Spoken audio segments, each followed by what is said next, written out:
గ్రామదేవత ప్రాధాన్యం. ఉగాది ముందు నుంచి కొన్ని రోజుల వరకు చాలా ప్రదేశాల్లో గ్రామదేవతల పేరు ఉత్సవాలు నిర్వహించడం ఆనవాయితీ. కుటుంబ సంక్షేమం కోసం నివాస ప్రాంతం, గ్రామక్షేమం కోసమే దేవతలను, ముఖ్యంగా అమ్మవారి రూపాలను ఆరాధిస్తూ ఉంటారు.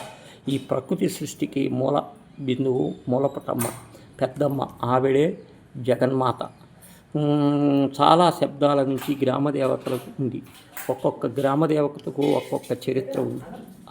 వాస్తవానికి గ్రామదేవతల ఆవిర్భావం గురించి ఎక్కడైనా సరే సమాచారం లేదు. గ్రామీణ ప్రాంతాల్లో వ్యవసాయదారులు, కూలీలు తమ పంటను ఒక రాశిగా పోసి ఒక రాయినో చెట్టునో మొదట్లోనో దేవతా స్వరూపంను భావిస్తూ ముందుగా దేవతకు సమర్పించేవారు. వారు ఆ సందర్భంలో ఆ దేవతలకు నూకాలమ్మనో గంగాలమ్మనో పేరు పెట్టి సమర్పించారు. కాలక్రమేణా సృష్టిలో పంచభూతాల ఆధారంగా దేవతల పేర్లు వాడుకలో వచ్చాయి. పృథ్వీ ఆధారంగా పంటలు పండుతాయి. అందులోని నూకాలమ్మ, కుంకాలమ్మ, జొన్నాలమ్మ, అన్నము వంటి పేర్లు ఉనికిలోకి వచ్చాయి.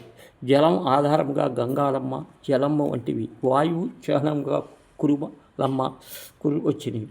అగ్ని చిహ్నంగా సూరమ్మ, పొన్నమ్మ, మంటాలమ్మ వంటివి. ఈ అవకాశానికి గుర్తుగా కొండమ్మ, ఆశమ్మ వంటి పేర్లు వాడుకలోకి వచ్చాయి. గ్రామదేవతల పేర్లు క్రిందన రావి చెట్టు మొదట్లో గరగరలు లేదా ఏర్పాటు చేసి గ్రామ ప్రజలు సురక్షితంగా, ఆరోగ్యంగా ఉండాలని, పాడి పంటలతో లోటు లేకుండా ఉండాలని ఆరాధన చేసేవారు.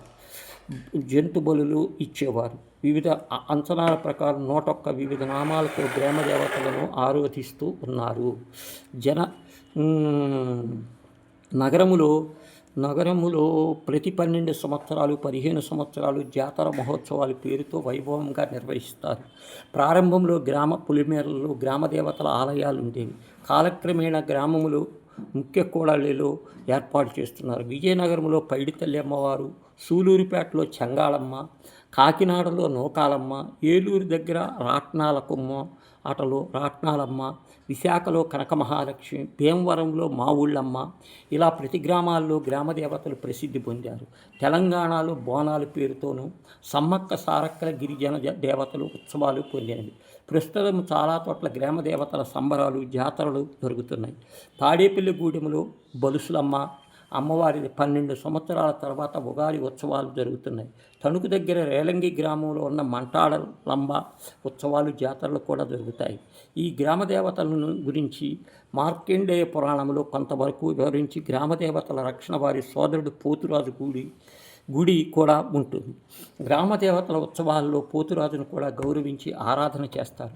గ్రామదేవతల ఉత్సవాల కాలంలో ఈ ప్రదేశములు ప్రతి ఇంట అమ్మవారి నైవేద్యములు సమర్పించవలసి ఉంటుంది. దేవీ భాగవతంలో కూడా గ్రామదేవతల ప్రస్తావన ఉంది. పూర్వ అమ్మ దేవాలయము మధుర, కంచి, కాశీ, విశాలాక్ష్మి వంటి దేవతల దర్శనం కోసం చాలా వ్యయ ప్రయాసలు పడవలసి వచ్చింది. అంత దూరం వెళ్ళలేక అమ్మ వారిని గ్రామంలో తీరే సమస్యగా ఉండవు కదా అని కూడా గ్రామదేవతలు పెరగటానికి